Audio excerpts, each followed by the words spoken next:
Coaching की वजह से जो है बच्चे गाइड होने से ज़्यादा मिस गाइड हो रहे हैं।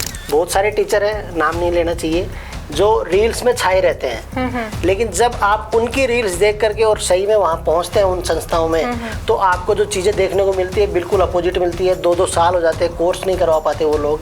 तो सबसे बड़ी चीज़ ये है कि आपको खुद लड़ना पड़ेगा। कोचिंग वाले आपको थोड़ा बहुत सपोर्ट कर सकते हैं, लेकिन अगर सफलता सच में पानी है तो आपको सेल्फ स्टडी करनी पड़ेगी। हर सफलता के पीछे एक कहानी होती है, मेहनत, संघर्ष और कभी हार ना मानने की। नमस्कार, 88.4 FM धड़क से मैं हूँ आरजे श्रेया और आज हमारे साथ मौजूद हैं विजय यादव जी, जिन्होंने हाल ही में आरएस एग्जाम क्वालिफाई करके अपना और परिवार का और साथ में पूरे नीम का थाना का नाम रोशन किया है। नमस्कार सर, सबसे पहले तो आपको बहुत बहुत शुभकामनाएं और बधाई कि आपने इतनी बड़ी अचीवमेंट हासिल की है। कैसा लग रहा है आपको? बहुत अच्छा लग रहा है मैम, और बड़ी गौरव की बात है मेरे लिए कि मैं जो मेरा एक लंबे समय से जो सपना था वो मैं पूरा कर पाया। सर, आपका बैकग्राउंड क्या रहा और आपकी स्कूलिंग और कॉलेज वगैरह कहाँ से आपने की है? जी, तो मैं नीम का थाना का लोकल निवासी हूँ, और मेरी स्कूलिंग शुरुआत में मैंने सरस्वती पब्लिक स्कूल से अपनी जो है सेकेंडरी तक की स्कूलिंग की।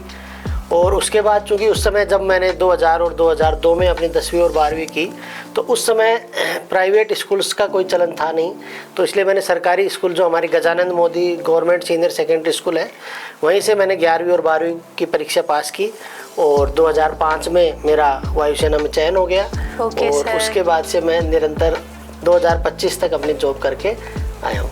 ओके सर, बात करेंगे आपके प्रिपरेशन जर्नी की। तो सर, आरएएस की प्रिपरेशन आपने कब स्टार्ट की थी? जी, तो जब मैं 2005 में एयरफोर्स में पहुंचा, तो उसके पीछे बहुत सारे कारण थे। एक तो घर की आर्थिक स्थिति उतनी अच्छी नहीं थी, तो मेरे लिए सबसे पहला ये चीज़ थी कि मेरे को नौकरी पकड़नी है। तो सबसे पहले मैंने अपनी नौकरी सिक्योर की। और चूँकि एयरफोर्स में रूल था कि 7 साल तक आप कोई भी मतलब दूसरे डिपार्टमेंट के एग्ज़ाम्स नहीं दे सकते, तो मैंने 7 साल तक इंतज़ार किया। और जब 2013 में मैं एलिजिबल हो गया, उस समय फिर मैंने अप्लाई किया एयरफोर्स में आरएएस के एग्ज़ाम के लिए, फॉर्म भरा। और 2013 में ही मेरा जैसे प्रीलिम्स क्लियर हो गया, तो मैंने मेंस का एग्ज़ाम दिया। हालांकि मेंस क्लियर नहीं हो पाया, लेकिन तब से लेकर के और निरंतर मेरा प्रयास जारी रहा।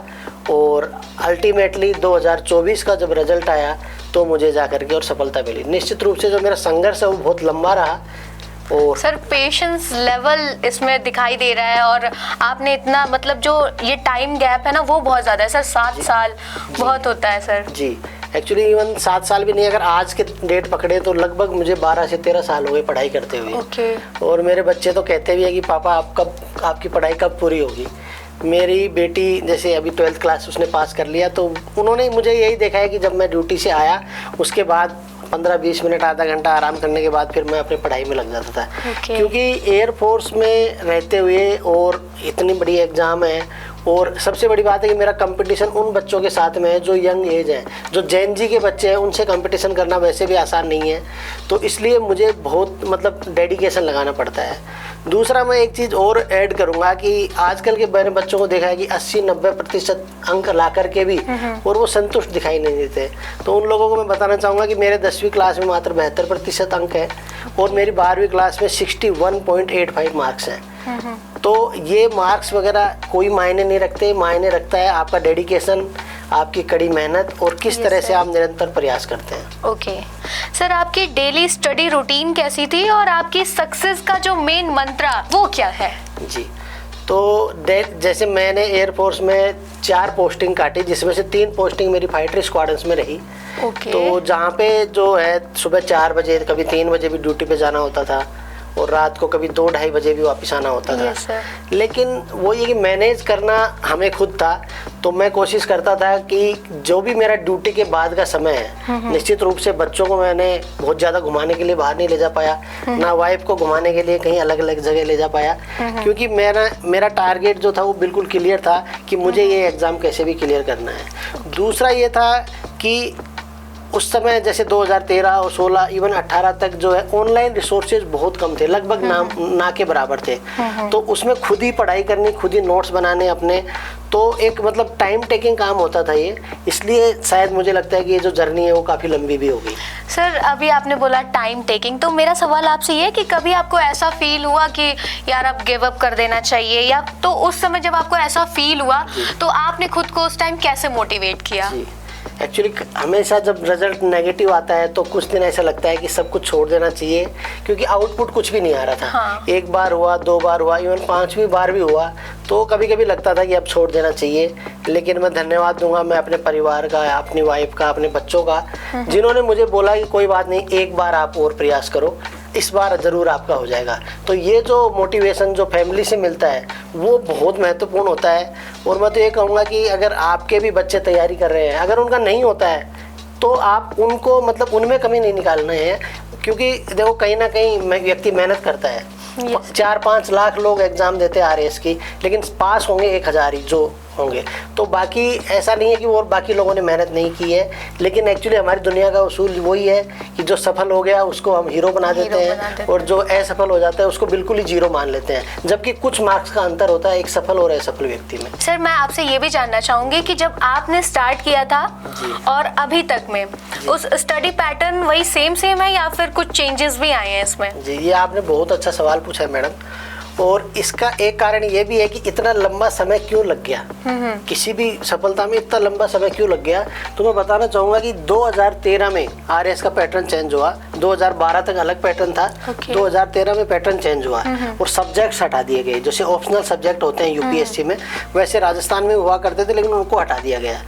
2013 में जब मैंने एग्ज़ाम दिया तो उस समय एग्ज़ाम का स्तर बहुत आसान था, बिल्कुल मतलब सामान्य और बिल्कुल सिंपल सवाल पूछे जा रहे थे। और मुझे आज भी याद है 2013 का एक सवाल पूछा गया था, नुब्रा घाटी के बारे में पूछा गया था।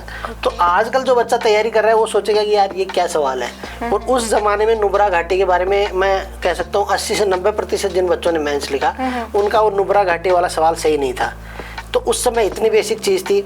और 2013 में राजस्थानी भाषा भी इंक्लूडेड थी, उसको भी फिर हटा दिया गया।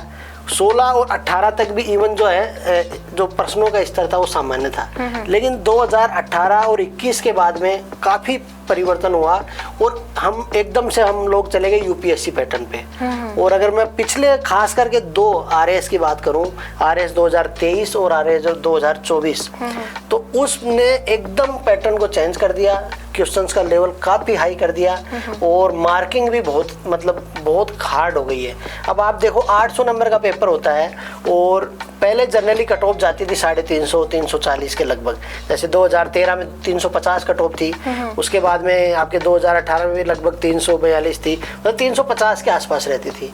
अब आप देखो कि 2024 में कट ऑफ कम होकर के और आगे 262 नंबर एकदम से, मतलब लगभग 100 नंबर टूट गए। और आप देखो 2024 में यही कट ऑफ गिर करके 208 नंबर आ गई, यानी कि केवल 25% कट ऑफ हो गई। तो आप इससे पता चलता है कि भाई लेवल क्या हो गया एग्जाम का। लेकिन दिक्कत ये है कि इस लेवल के साथ अगर आपने अपने आप को एडजस्ट नहीं किया, आप अगर उसी ढर्रे पे चल रहे हो जो पहले चल रहे थे, तो निश्चित रूप से आप आउट हो जाओगे इस एग्जाम में, आप कभी भी सफलता नहीं पा पाओगे। हाँ, अपने आप को आप अपडेट करते रहोगे, जैसे सवाल आ रहे हैं उनका एनालिसिस करके अपनी तैयारी करते रहोगे तो निश्चित रूप से सफलता मिलेगी। सर वो कहावत है ना, परिवर्तन संसार का नियम है। बिल्कुल सही। तो वो हर एक चीज पे लागू होता है, संसार पे लिए तो फिर वो तो पर्सनल पे भी होता है। सर एक क्वेश्चन मैं आपसे पूछना चाहूंगी, आजकल जो बच्चे हैं, जो हमारे यूथ हैं, वो ऑनलाइन जो वर्चुअल क्लासेस हैं, तो आप इस पे कुछ बताना चाहेंगे कि बच्चे को सेल्फ स्टडी करनी चाहिए या फिर वो ऑनलाइन क्लासेस बेस्ट होती हैं, या फिर बच्चा ऐसे कोई ट्यूशन या फिर कोई हब है वहां ज्वाइन कर ले? तो आपको क्या लगता है कि किस तरीके से पढ़ाई करके इंसान अच्छे तरीके से अच्छे मार्क्स गेन कर सकता है, एक अच्छी अचीवमेंट पोस्ट पा सकता है? जी, ये आपने बहुत अच्छा सवाल पूछा है। और ये जितने भी बच्चे हैं जो अभी तैयारी की फेज में हैं, हर बच्चा इस सवाल का जवाब जानना चाहता है, और ना केवल बच्चा, उनके माँ बाप भी इस सवाल का जवाब जानना चाहते हैं।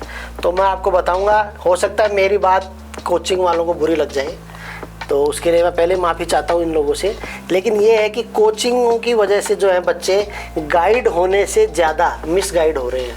ठीक है, क्योंकि आजकल एक तो रील कल्चर आ गया है मैडम, जिसकी वजह से जो बच्चे हैं वो रील देख करके, बहुत सारे टीचर हैं, नाम नहीं लेना चाहिए, जो रील्स में छाए रहते हैं। लेकिन जब आप उनकी रील्स देख करके और सही में वहाँ पहुँचते हैं उन संस्थाओं में, तो आपको जो चीज़ें देखने को मिलती है बिल्कुल अपोजिट मिलती है। 2-2 साल हो जाते हैं, कोर्स नहीं करवा पाते वो लोग। तो बहुत सारी चीज़ें हैं। तो मैं तो ये कहूँगा कि सेल्फ स्टडी जो है ना, वो की ऑफ सक्सेस है RAS एग्जाम में। हाँ, आप कोचिंग्स का सहारा लो निश्चित रूप से, लेकिन कितना भी सहारा लोगे ना तो भी वो 15 से 20% आपकी हेल्प कर सकती है। 80% आपकी मेहनत काम आएगी और आपकी सेल्फ स्टडी काम आएगी।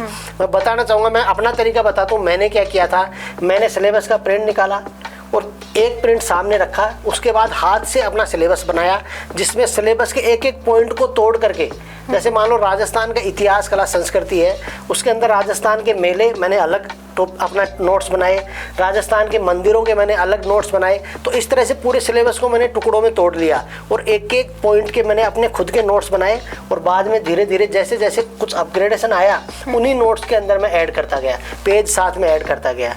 तो सबसे बड़ी चीज़ ये है कि आपको खुद लड़ना पड़ेगा।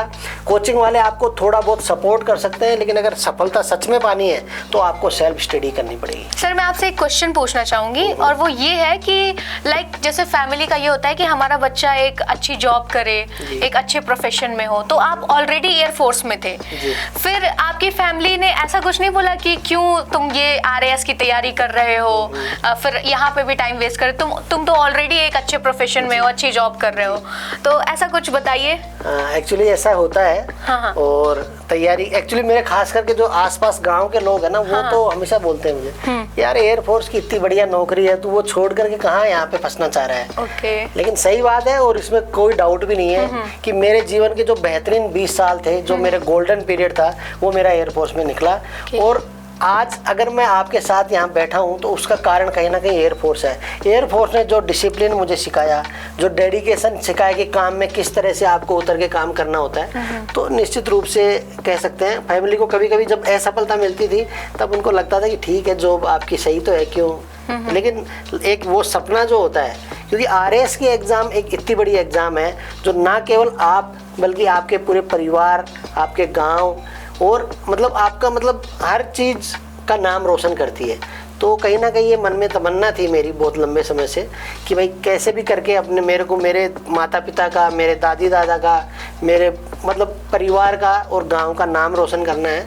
तो इसलिए मैं लगातार और इतने लंबे समय तक बना रहा। सर, मेरा आपसे लास्ट क्वेश्चन ये है कि जो स्टूडेंट्स RAS की प्रिपरेशन कर रहे हैं, उनके लिए आप क्या मैसेज देना चाहेंगे? जी, अभी जो बच्चे तैयारी कर रहे हैं उनको मैं थोड़ा सा बताना चाहूँगा कि एक जो कन्फ्यूजन बना हुआ है कि तैयारी कहाँ से करें, कैसे शुरू करें, कैसे नहीं करें, 10वीं के बाद ही शुरू कर दें, 9वीं में ही शुरू कर दें या कॉलेज के बाद शुरू करें। तो इस चीज़ के बारे में बात करना चाहता हूँ कि अगर आपको RAS की तैयारी करनी है तो सबसे पहले तो आप अपना लक्ष्य ये निर्धारित कर लो कि मुझे RAS या IAS की तैयारी करनी है। आप इसको एज ए मतलब ऐसे प्लान B नहीं रख सकते, इसको तो आपको प्लान A रखना पड़ेगा, इसके अलावा प्लान B रख सकते हैं। अब बात करते हैं कि अब करंट सिनेरियो क्या है। तो अभी 2026 में पैटर्न पूरा चेंज हो गया है। पहले जैसे 2-2 नंबर के सवाल पूछे जाते वो हटा दिए गए हैं। 2026 में जो एग्ज़ाम होगा वो नए पैटर्न से होगा, जिसके अंदर जो मैक्सिमम जो भूमिका है वो अभी आंसर राइटिंग की है। तो सबसे पहले आपको लिखना सीखना पड़ेगा। इस एग्ज़ाम में अगर सफलता प्राप्त करनी है तो लिखने की कला आपको डेवलप करनी पड़ेगी, और लिखने की कला 1 दिन 2 दिन 1 महीने 2 महीने में डेवलप नहीं हो सकती। उसके लिए आपको निरंतर प्रयास करना पड़ेगा। तो जो भी बच्चे तैयारी करना चाहते हैं, मैं कहूँगा कि आप 12th क्लास के बाद में ही उस मोड में आ जाए कि मुझे इस चीज़ की तैयारी करनी है, और आप सबसे पहले NCERT पढ़ो। और सबसे बड़ी है कि आप एनालिटिकल अप्रोच जो होती है वो बहुत महत्वपूर्ण होती है, क्योंकि हमने 12th क्लास तक क्या सीखा कि चीज़ों को रट लो, एग्जाम में उतार के आ जाओ और 99% ले आओ। ये अप्रोच बिल्कुल अलग है। यहाँ पे आपको चीज़ों को समझना पड़ेगा और 5 चीज़ें हैं, उन 5 चीज़ों को आपस में जोड़ना पड़ेगा, और जोड़ करके फिर आपको आंसर लिखने पड़ेंगे। और ये एक कला है, मतलब जैसे स्विमिंग होती है एक कला होती है, वैसे आंसर राइटिंग भी एक कला है। और बाकी मेरे को जब मौका मिलेगा तो निश्चित रूप से मैं इसके बारे में आकर के, और मतलब जो सोशल मीडिया प्लेटफॉर्म्स है उसके माध्यम से निश्चित रूप से बच्चों से बात करूंगा कि कैसे हम तैयारी शुरू करें ताकि हम लोग सही दिशा में आगे जा पाएँ। तो मैं अपनी 4 लाइनों के साथ बात ख़त्म करता हूँ कि वह पथ क्या, पथिक कुशलता क्या, जिस पथ पर बिखरे सूल न हो, नाविक की धैर्य परीक्षा क्या यदि धाराएं प्रतिकूल न हो। Thank you. तो दोस्तों, ये थी हमारी खास बातचीत एक ऐसे इंसान के साथ जिन्होंने ये साबित कर दिया कि सपने सच होते हैं अगर आपके मन में सच्ची लगन हो और मेहनत करने की क्षमता हो। धन्यवाद। 88.4 FM धड़क से मैं हूँ आरजे श्रेया आपके साथ। 88.4 FM धड़क, शहर की धड़कन।